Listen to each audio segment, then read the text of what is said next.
My parents texted, "Stay away. We don't want you in our lives." So I quietly cut off every dollar keeping them afloat.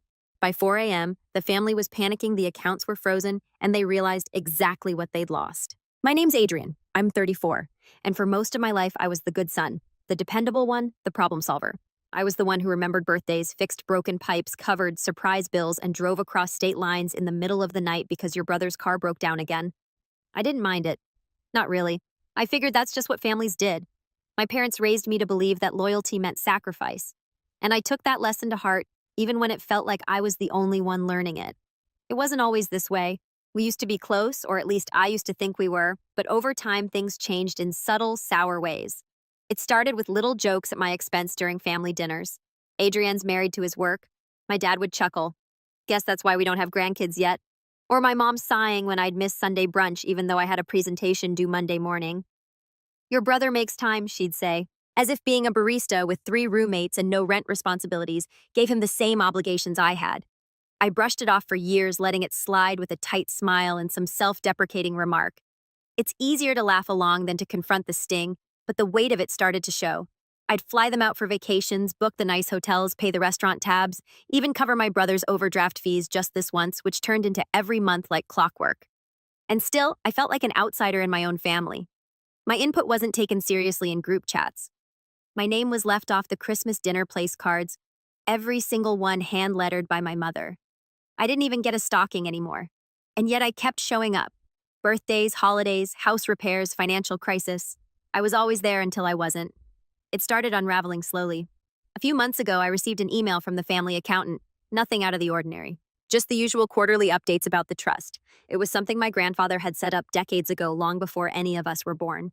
The trust was substantial, but more than that, it was symbolic and anchor for the family. I was one of 2 designated co-trustees, the other being my Uncle Raymond, who treated the whole thing like a nuisance. "Just sign the damn thing, Adrian," he'd say whenever I asked for details. "You're the numbers guy," and I was. Finance had been my career since I graduated, and managing wealth was second nature to me. I never asked for a bigger slice. I never played games with it. I just kept the machine running because someone had to. That email, though, it had a clause I'd never noticed when I knew no one else in the family had read either. A clause that essentially gave me final say over discretionary distributions if certain thresholds weren't met by the other trustee. I filed it away in the back of my mind, unsure whether I'd ever need it. I didn't want power. I wanted peace. And then came the message. It was a Thursday afternoon, one of those bland days where nothing goes wrong but nothing feels quite right either. I was wrapping up a call with a client when my phone buzzed. Group text from my mom. "We've talked it over and we think we need space. Please don't reach out anymore." No explanation, no follow-up, just that. And beneath it, my uncle had reacted with a thumbs up. My brother, of course, said nothing. I stared at the screen for a solid minute, wondering if it was some kind of mistake, a poorly worded joke, a misfire. But the longer I stared, the more I realized something else was happening. Something colder, premeditated. And that's when I remembered the voice message from my brother a week prior. He was laughing, half drunk. "Mom says you're getting weird about the money, that you're making things complicated. You know this whole family would run smoother if you just stopped trying to control everything." It all clicked. The sudden coldness at the last family dinner. The way my name had been missing from the joint birthday invite for my nephew. The way my uncle had started handling paperwork stuff behind my back. They'd had this planned. They thought I'd just quietly bow out and leave everything to them like always. I stared at the message again, read it 3 times. My fingers hovered over the keyboard. I could have begged for clarification, could have written a paragraph about all the things I'd done, all the ways I'd supported them, but I didn't. I typed 1 sentence. "Of course, I'll cancel my direct deposits first thing." I didn't even wait for a reply. That night, I logged into every account tied to the family trust, every joint investment, every shared emergency fund that I had helped set up. I wasn't being malicious, I was being precise. The moment I saw Uncle Raymond had signed off on a $15,000 vacation advance 2 days prior, I knew I wasn't overreacting. The paper trail was sloppy. Expenses masked as property upkeep had gone to a casino in Reno. My brother had filed a $6,700 reimbursement for medical travel, a trip that I knew for a fact was to Coachella. By midnight, I had frozen the trust under the discretionary authority clause, flagged it for audit, emptied the vacation fund into a holding account pending review, triggered an alert that halted all external transfers above $1,000, and lastly, I updated the tax profile. With the protections I'd removed, the trust would now be subject to the standard estate tax bracket, something they'd all worked hard to avoid with my help. That buffer gone. At 4:02 a.m., my phone started buzzing. 17 calls from my brother, 6 from my mom, 1 from Uncle Raymond. No voicemails, just the aggressive, panic type of calls that don't ask questions, just demand answers. I didn't pick up. I didn't even open the messages they eventually sent. I sent one reply to the group chat, typed cleanly. No emojis, no period. Wishing you all the distance you asked for. That was it. I locked my phone, tossed it on the nightstand, and slept better than I had in months. What they didn't know, what they still don't know, is what I took with me. The next morning, I didn't check my phone. I went for a run instead, something I hadn't done in weeks. There was a chill in the air, the kind that bites at your lungs and makes every breath feel new. I ran until my legs burned my mind, empty my body alive in a way it hadn't felt since before all of this. I didn't even think about the fallout. Not yet. Not until I got home and found 24 unread messages waiting for me. The tone had shifted overnight. The early ones were furious from my brother. What did you do? You can't just mess with the trust. Then my mom, you're being dramatic, Adrian. We just needed space, not whatever this is. Uncle Raymond, if this is your way of throwing a tantrum, you've gone too far. You'll be hearing from our lawyer. But the later ones, those were different. Can we just talk? You're blowing this out of proportion. We didn't mean to hurt you, and finally from my dad who hadn't said a word up until then. Please don't do anything you'll regret. I read that one twice, laughed, then deleted it. See, what they didn't understand, what they never understood, was that I didn't do this out of spite. I didn't retaliate out of pettiness or revenge.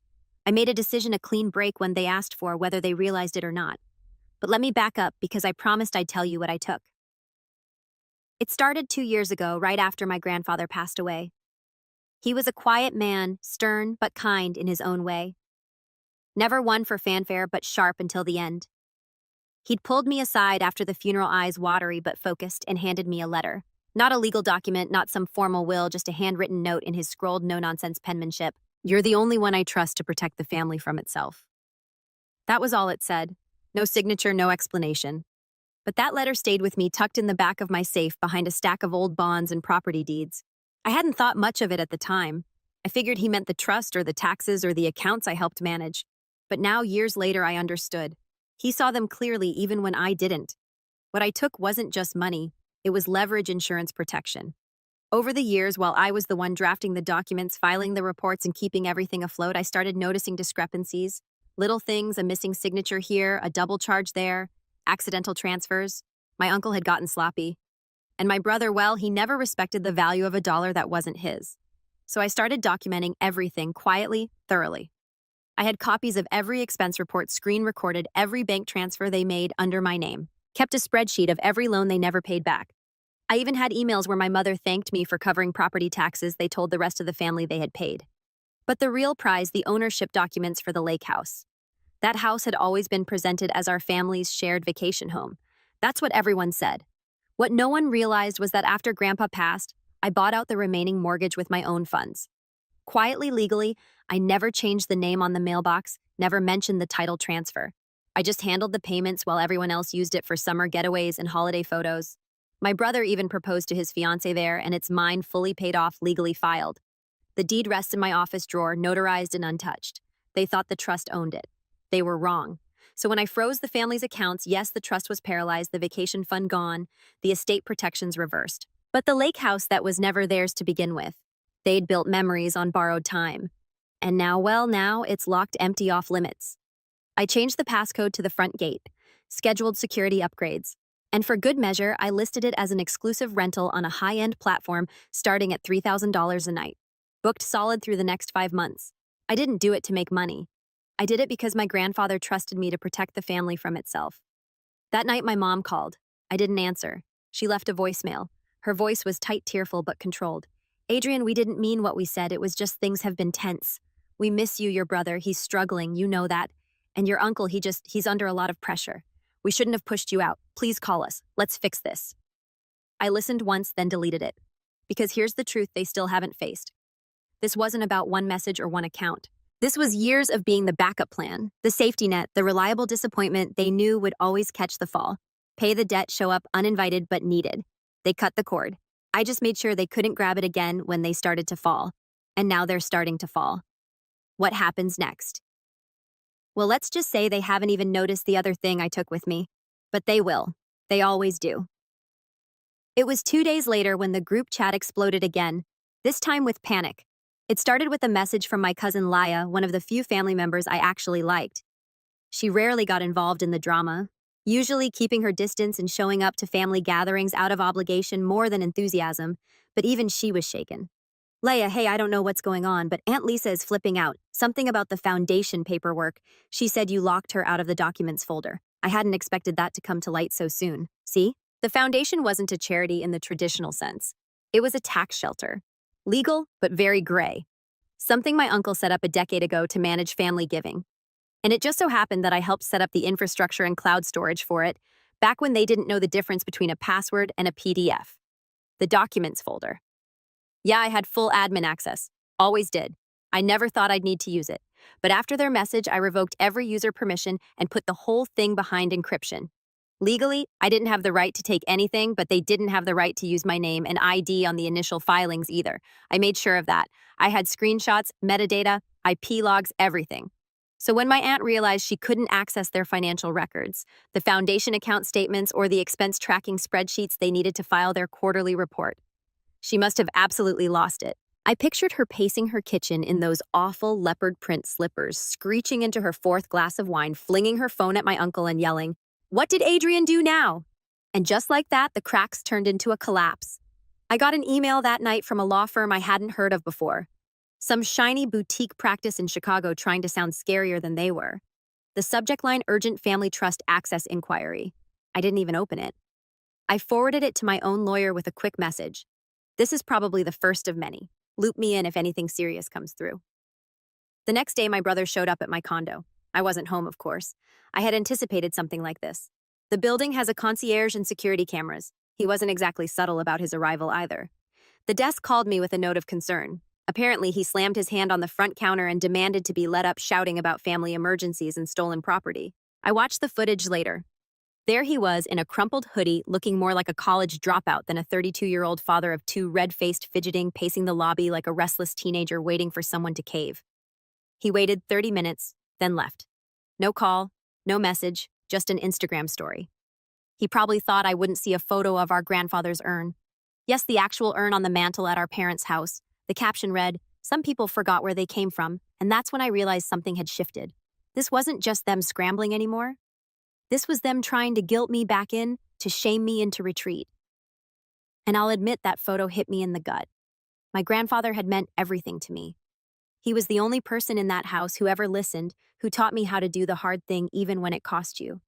And now they were dragging his memory into this mess. I stared at that photo for a long time. Then I went into my safe and pulled out the letter he gave me, the same one I mentioned before, folded, slightly yellowed, ink fading. I read it again and then I flipped it over. Something I hadn't noticed before. Scrolled faintly on the back. In the corner were 5 numbers. It looked like a bank account or maybe a combination, a code. I don't know how I missed it. I must have looked at that paper 100 times over the years but never flipped it. I scanned the number into my files, then went back to the stack of folders I'd been collecting, files on the trust, the deeds, the business accounts my uncle opened without telling anyone. There it was in an old ledger from 15 years ago, a hidden account, one that had never been touched. My heart started racing. I cross-referenced it with the estate filings and found a single line item, emergency reserve. No details, no balance, no sign of who had access until now. That's what I took, or rather, that's what I was given. Not just leverage, not just proof, not just a house or a trust or access, but a legacy my grandfather had quietly stashed away, hidden from the vultures who would have drained it dry. A nest egg no one else even remembered existed. Not a fortune necessarily, but enough. Enough to change everything. And I wasn't sure what I'd do with it yet. Not until I received one more message from my mother. Just 6 words. "We didn't raise you like this." I didn't reply, not yet. But I knew what I'd do next. And they were not ready, not even close. I sat on the edge of my bed staring at that message from my mother. "We didn't raise you like this." It wasn't an apology. It wasn't even a plea. It was a judgment. A subtle attempt to remind me of my role, of the mold I was supposed to fit. The good son, the quiet one, the provider, the one who pays, who nods, who forgives. That sentence wasn't about guilt. It was about control. And that was the moment I knew. There was no going back. Not this time. Not after everything they'd said and done. Not after they turned my loyalty into expectation, my generosity into obligation, and my silence into permission. The next morning, I called my lawyer. Her name was Natalia, a sharp, unflinching woman I'd met through a mutual client. She had a gift for anticipating what people would do before they did it, and a blunt honesty I appreciated. I laid out everything what I had access to, what they'd done, the backup documents, the shady deductions, and the trust clause they clearly never read. When I told her about the hidden account my grandfather had left, she went silent for a moment. Then she said, "You have more power than you realize. But if you're going to do this, Adrian, you need to be ready to lose them. All of them." "I already have," I said. She didn't ask any more questions. Within a week, everything was in motion. First, I initiated a full audit of the trust. Natalia helped me file a formal petition to remove Uncle Raymond as co-trustee, citing financial misconduct, unauthorized spending, and failure to notify me of large discretionary withdrawals. Attached to the petition were over 100 pages of supporting documentation, timestamps, emails, flagged expenses, and recorded conversations. I spared no detail. Then we notified the Family Foundation's board, most of whom were names on paper, but the kind of names that cared about reputation. We showed them evidence of misappropriated funds, backdated receipts, and personal trips listed as charity consulting. The fallout was immediate. My uncle was forced to resign from the board within 48 hours to avoid a full-blown investigation. By the end of that week, my brother was suspended from the startup incubator my parents had funded for him using trust money. They had no choice. He wasn't listed as a beneficiary, and his salary had been funneled through a shell company registered under my uncle's name. With the trust frozen and its assets under review, everything he touched was now radioactive. The lake house, I didn't just keep it, I sold it. I contacted a private buyer, someone who wanted a second home for their retirement, and didn't blink at the $2.1 million asking price. The transaction closed in 6 days. The house that had once been their sanctuary, where they held anniversaries, birthdays, and drunken 4th of July barbecues, was gone. No warning, no goodbye. Just a new owner with new keys. I didn't pocket the money. That wasn't the point. Instead, I used it to establish a real foundation, one with transparency, governance, and an actual purpose.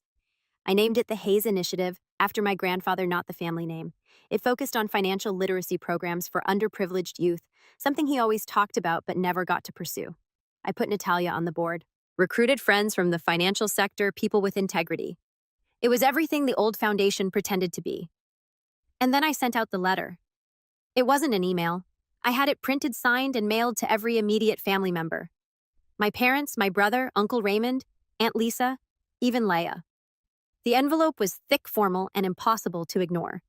It read, "Dear family, this letter serves as formal notice that I am fully withdrawing from all shared financial obligations, including but not limited to the Family Trust Foundation operations, discretionary accounts, estate planning, and vacation properties.